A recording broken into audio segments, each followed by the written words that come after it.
ورحمة الله وبركاته. اليوم راح نعمل معكم ان شاء الله المقلوبة الباذنجان. هلا بدنا نبدأ. بسم الله. عندنا هون بدنا نسلق الدجاج بعد ما نظفناه وخلصنا، بدنا نسلق بالمطيبات. هلا بننتظر الريم او الزفر الوجه اللي بيطلع، بنقشطه وبعد هيك بنحط المطيبات ان شاء الله. دابا هاد اليوم غادي نطيبوا مقلوبة. وبالنسبة للمقلوبة كتحتاج انه اولا نسلقوا الدجاج، والدجاج كنسلقوه باش نحيدو منه الزفورية ديالو، يعني نحيدو الزفرة ونحيدو ليه الزفرة ديالو، نحيدو داك الماء ديال اللي فيه ريحة الزفرة، ومن بعد هو اللي غادي نستخدمو من بعد في المقلوبة. بالنسبة واحد السؤال عافاك، بالنسبة للدجاج خليتيه بالجلد ولا حيدتيه لا بدون جلد؟ حيدت الجلد. حيدتي الجلد. اوكي، فحيدت له الجلد ومن بعد درتو يتسلق. كمل. فاليوم غادي تسمعوا حوارين. ايوه.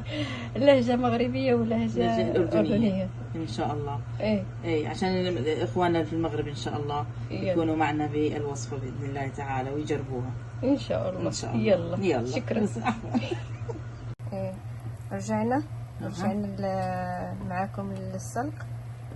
فاول حاجه كنت سولت ايناس، قلت لها واش يعني ملي كتحط الدجاج كي كدير ليه بالضبط؟ فقلتي لي انه كتشديه كتحطيه مباشره من غير ولا شيء. ما في مشكله. ايوه ما في حتى حاجه. وعلى النار. على النار يعني القدر يكون سخون؟ لا عادي، بتحطي عادي، تحطي الدجاج بعدين تحطيه على النار، بيصير مع الحراره بيفصل عن القدر وبتقلبي، بعد هيك بتحطي الماء. اوكي. فهي حطت الدجاج في الاول وقلبتي. ممكن دير هالطريقه، ممكن تحط ممكن عادي. ايوه ممكن مباشره، ما في اي مشكله. اوكي. فهذا الماء ديال السلق هو ماء فقط، صح؟ ماء. ايوه. اول غلوه بيبين معنا، فبيطلع الزفر والريم او الريم حسب شو بتسموه، فبنشيله. انا ما عرفتش كيسموه صراحه، نقولوا زفر. الزفر، فبنشيله الزفر. بعد هيك بنحط المطيبات ان شاء الله. ما شاء الله في شي زفر كثير. يعني ما في زفر. اوكي. بشكل عام ما طلع معنا زفر. عادة بيطلع رغوة هيك على الوجه بتغطي. فهاي ولكن إلا نظفتيه وقيل إلا نظفتيه مزيان. هلا ما في، سبحان الله، هاي الدجاجة فيها زفر كثير، فاللي بيطلع رغوة كثير زي هيك بنقشطه هيك وبنشيله. هلا هون ما في، سبحان الله، يعني بنحاول نغلي ما في. اوكي. هلا بنحط المطيبات ان شاء الله. اوكي. هاي المطيبات عندنا قرفة، ورق الغار او اللورة، هيل، ملح وفلفل، وعندنا كمان بصل وقرنفل، وممكن تحطي بديل الماجي اي نوع متوفر عندك. هلا بنروح نضيفهم. بالنسبه للبصل هي قالت لك تقدر ترشقي فيهم. ممكن تحطيه ممكن ما تحطيه حسب رغبتك، يعني ما بتفرق يعني. اوكي. هاي الطماطم هلا بنيجي لمرحلتها ان شاء الله. هاي في قاع الطنجرة. ايوه احنا مطيشه. ايوه، هاي راح تنحط في قاع القدر، الطنجرة او الجدر. والبطاطا برضه حنحط منها في قاع القدر او الطنجرة او الجدر حسب ما بتسموه، وناخذ منها مجموعة راح نقطعها يا دوائر يا مكعبات حسب رغبتكم، وبرضه راح نضيفها مع الأرز ان شاء الله مع المراحل. وهي البتنجان بعد التقطيع بشكل طولي، طبعا تقطيع حسب رغبتكم، بس احنا اليوم راح نسويها على طريقتنا الشكل. طبعا تقطعوه بنرشه في الملح وبنخليه يصفي، وبعد هيك لما نيجي نقليه منديل اللي هو الكلينكس فاين نضغط عليه. هو اصلا انا ملي كنا كنديروا ليه الملح راه كان كيهبط. هو ما شاء الله. ولما تيجي تقليه برضه بالكلينكس تضغطي عليه لتطلعي باقي المي كله كامله ينشف، وبعد هيك بنقليه ان شاء الله. راح نوصل معكم ان شاء الله في هاي المراحل. دابا هذا ملي قطعناه، ملي تقطع طولي درنا ليه الملحه، والملحه كتطلع الماء تاعو، وهذاك الماء كيف ما شفتوا ها هو تحت، شفتوا، فكنخليوه يستقطر.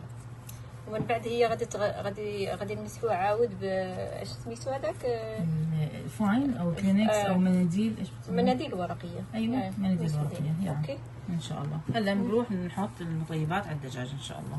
اوكي. بسم الله الرحمن الرحيم. نحط. طبعا انا اليوم حطيته في طنجره الضغط، بامكانكم الطنجره العاديه بدها بتوقع من نص ساعه لساعه ممكن في الطنجره العاديه. هلا انا ممكن احطها ثلث ساعه بتكون مستويه ان شاء الله وامورها تمام باذن الله تعالى. وما حطيتيش زيت؟ لا ما بحتاج زيت نهائي. نهائي. حابه اذا حابه انت تنكهي شوي سمنه مثلا بامكانك تحطي، بس في السلق نهائي ما بنحط، لانه ما شاء الله شايف الزيت. هذا زيت الدجاج نفسه. اوكي. بعدين في عندنا قلي هسه باذنجان. هذا بس مرحله نقع. ايوه هاي بدنا نغسل اول شيء الارز. طبعا هذا الارز اللي حبته قصيره من اليوم بدنا نستخدم. طبعا هاي شايف المي كيف ابيض، نضلنا نغسل ونكب المي، نغير المي لغايه ما تكون المي شفافه. بعد هيك بننقعه نص ساعه على الاقل، بعد هيك نستخدمه. طبعا إن كانت تستخدموا رز الحبه الطويله ممكن تخلطوا بين القصير والطويل حسب رغباتكم.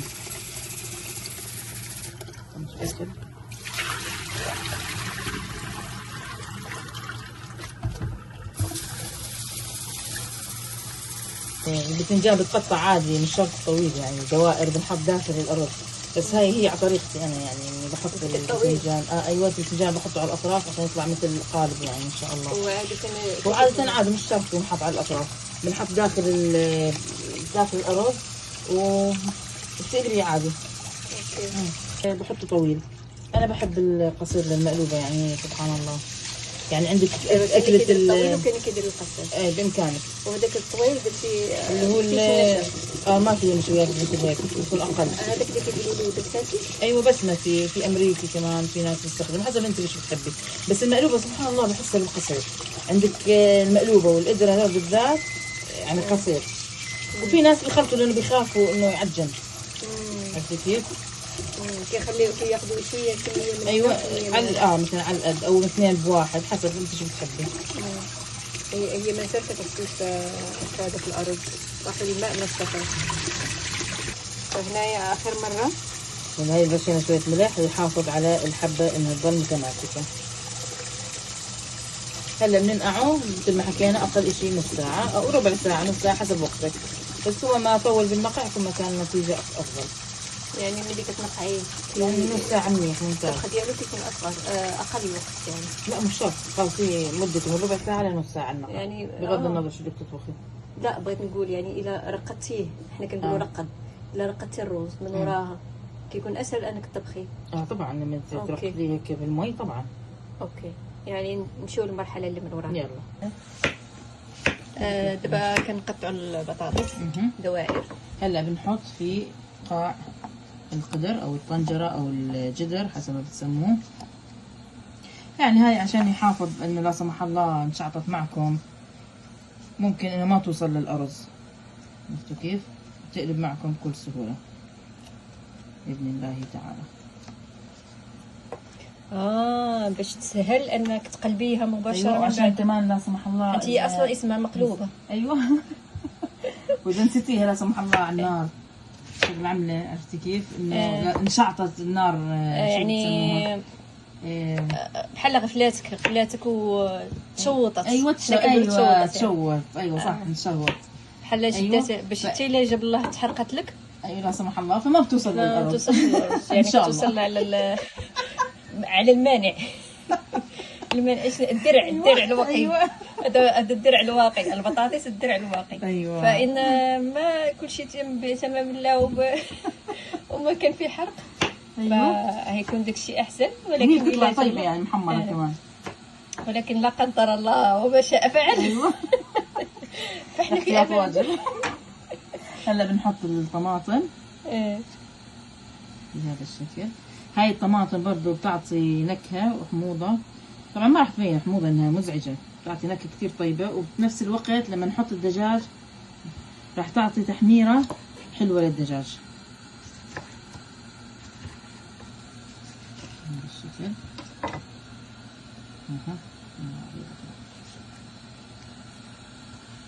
الطنجرة الثانية نفس الشيء نقطع.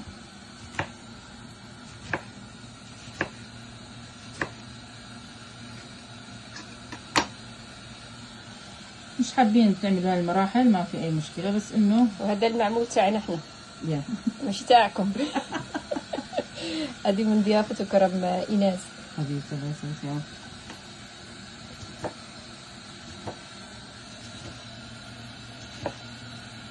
اليوم عم بنشارك الثقافات.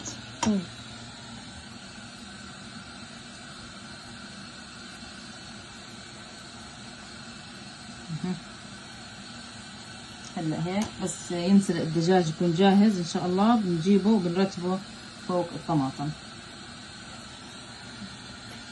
دابا غادي نقطعوا البطاطس. إيه. هلا ممكن دوائر وممكن مكعبات، انا اليوم راح اسويها مكعبات ان شاء الله، انت حسب رغبتك شو بتحبي. بهذا الشكل نورجيكم، حابة اكبر اصغر هذا الشكل. انت درتيها رقيقه بزاف لا؟ يعني انه مكعبات صغيرة تكون بهذا الشكل.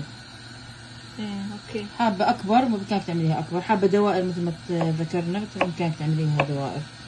احنا غادي يعني الطبيخ سبحان الله كل واحد حسب شو بحب. حسب صح. الرغبات. صح.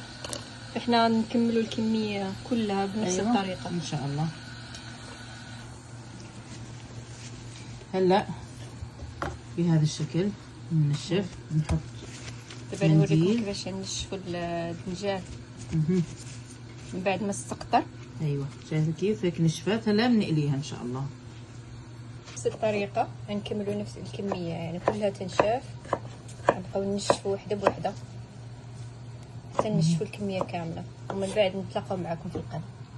فاحنا غادي نبداو نمسحوا كل وحده، نديروا مثلا ورق شفاف هنا، ورق منديل، ونبداو نمسحوا وحده وحده وحده وحده نمسحوا فيها، ومن بعد نحطوه بحال هكا.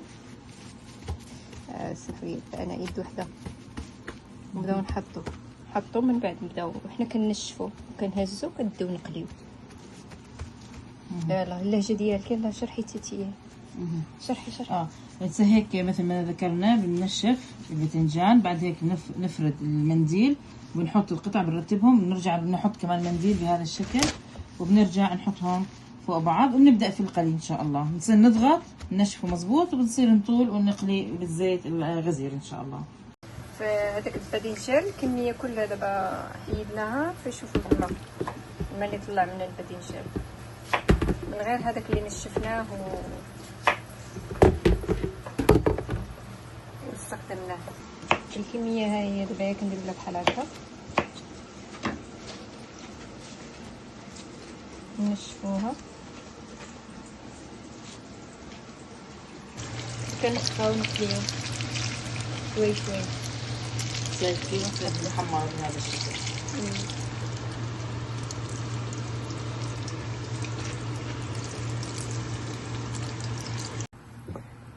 وفي انتظار انه نكملوا المراحل الاخرى نشرب قهوتنا. أيوة. مرحبا بكم. صحة وعافية، مرحبا بكم. بسم الله.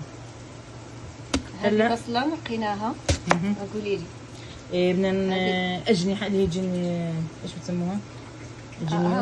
جنيور او اجنحه، اللي هي اجنحه يا بهذا الشكل او بهذا الشكل. اوكي. تيجي اسمها شرائح. اوكي. بهذا الشكل يعني شايفه كيف؟ دابا قلتي لي بان هذه وصفه خاصه ديال نعم. ديال الام وخالتي. نعم. يعني مش الكل بحط هاي احنا بنحط هلا بدنا نقلي البصل وراح نحطه في فوق الباذنجان ان شاء الله، وبنقطع تومه من غير قلي طبعا، التومه بنقطعها قطع بنضيفها ان شاء الله. وهاي يعني مش الكل بضيفها، فهاي حسب الرغبه لكن تعطي نكهه جميله. يعني بحال قلتي البصله كتشديها كتشرحيها شرائح ومن وراها كتخليها ايناس كتبكي. دابا بين انه بصله مجهده. اي والله ايوا مجهده. فهذا غادي تقلى هي باش تحطي بنفس الزيت اللي هسه بس نخلص الباذنجان والبطاطا اخر شيء بنقليه. اوكي ما في مشكله يعني. اوكي نتلاقاو عند القي ان شاء الله. فهنايا الدجاج بعد من السلق يعني صفيناه وطلعناه ومن بعد نرتب. اوكي بهذا الشكل. طبعا الوجه بيكون لتحت.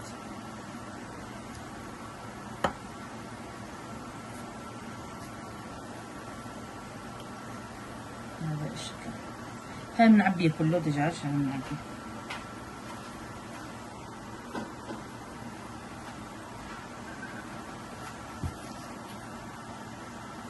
ساخن ساخن. والله ساخن على خير. هيك هلا مرحلة البتنجان ان شاء الله.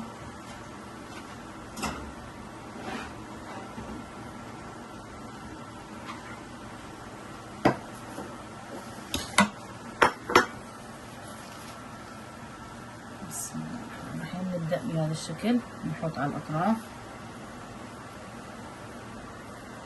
واحدة جنب الثانية. شايفين كيف؟ نسكر كل الفتحات. هذه الطريقة. طبعا حابين تحطوها بس في الوسط البتنجان ما في أي مشكلة، بس ما ذكرنا هذه على طريقتي إن شاء الله.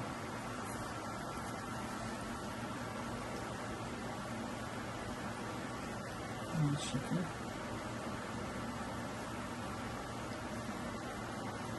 هلا بنلفه كله على الداير ونرجع لكم ان شاء الله.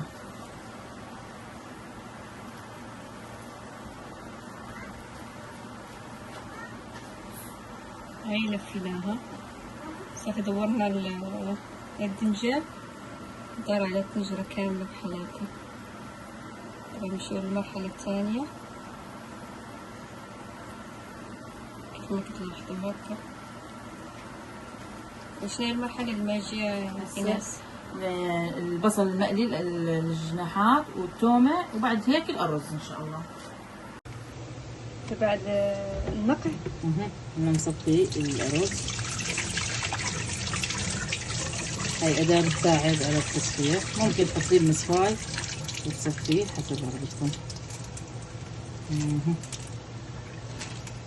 هيك صفينا. هلا نبدأ نبهر إن شاء الله. ننتقل الأرز وصفيناه بهذا الشكل، تفتحش ما أحلاه. هلا بدنا نضيف البهارات. عندنا بهارات مشكلة، شوية قرفة إذا عندك هي المطحون بتحطي إذا حابة. عندنا تومة بودرة، بصل تومة، بصل بودرة، فلفل أسود، ملح. هاي كلياتهم نلخبطهم مع بعض بهذا الريحان اللي إحنا بهارات مشكل بنسميه. أنتوا بتسموه ريحان؟ لا أنا شفت الورقة مكتوب فيها ريحان. هي ماركة محمصة الريحان. أوكي أنا شفتها. هذه شوفوا، هذه ريحان ولا ما ريحان؟ الريحان محمصة. اوكي. فهذه هي اللي استخدمتها. ايوه اللي هي البهارات المشكله. ايه خدمت. اذا عندك بهار ساده حابه تضيفي كمان بامكانك تضيفي. بهارات مشبك. بهار مشكل او انتوا ايش عندكم؟ ما بتستخدموا بهار مشكل صح؟ لا احنا عندنا مشكل، ولكن فين اللي كنسميه ورا الحانوت. 7 بهارات بجوز. 7 بهارات ممكن عندكم؟ لا احنا كنسميه ورا كمون ايش فيه؟ ايش فيه عندكم؟ انا ما كنعرفش الاسماء. لا بالنسبه لك انت البهارات المشكله اللي هي تشكيله البهارات بتكون. ولكن شنو هي التشكيله اللي يعني حسب كل محمصه ايش بتساويها عاده، يعني بتكون فيها قرفه، كمون، هيل، بهار حلو، بهار ساده، يعني تشكيله البهارات بيجي. بس البهارات ممكن تكون يعني في منها 7 بهارات، في منها اكثر حسب. اوكي هيك بنخلطها. بسم الله الرحمن الرحيم. وفي ناس يعني خاص بيعملوا خلطاتهم هم في البيت حسب هم الخلطات المتعودين عليها. هاي بديل مرقة الدجاج إذا حابين تضيفها كمان. هلا بنحرك. بسم الله. نشوف بالنظر تبهيرة بدها كمان أو لا.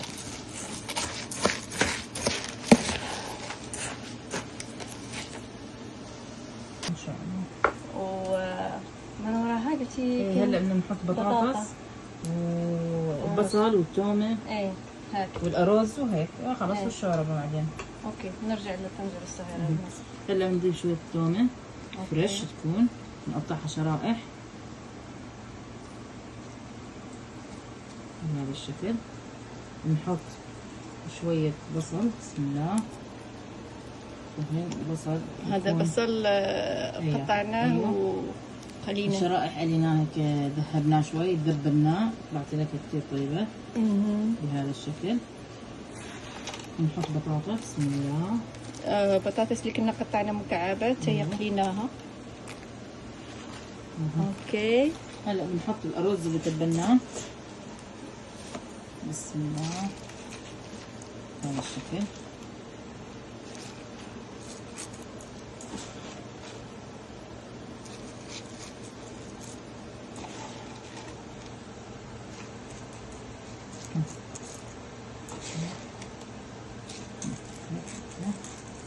هلا بنحط عليه شوربة الدجاج السلق اللي سلقنا فيها الدجاجة، وبنحطها على النار تغلي أول 5 دقائق تقريبا هيك من غلوة. بعد هيك نسكر عليها على نار هادية تقريبا نص ساعة أو أكثر حسب الغاز عندكم، ببين معكم إن شاء الله لغاية الاستواء، وبنقلبها إن شاء الله بإذن الله تعالى. اوكي نزيدو تزيديه دابا نديرو دابا نسيتو القالو اللبن الماء يعني المرق المرق مرق الدجاج. ايه هلا من مراحل إن شاء الله. نبداو نخويو مرق الدجاج. راهو في الطنجرة. بسم الله بسم الله الرحمن الرحيم. يعني بنغمرها شوي بسم الله بهذا الشكل.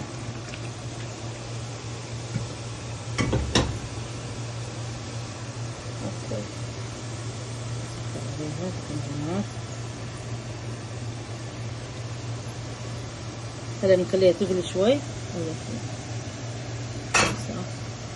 هلا بنخليها تغلي، بعد هيك بنسكر عليها على نار هادية لغاية ما تستوي تماما إن شاء الله.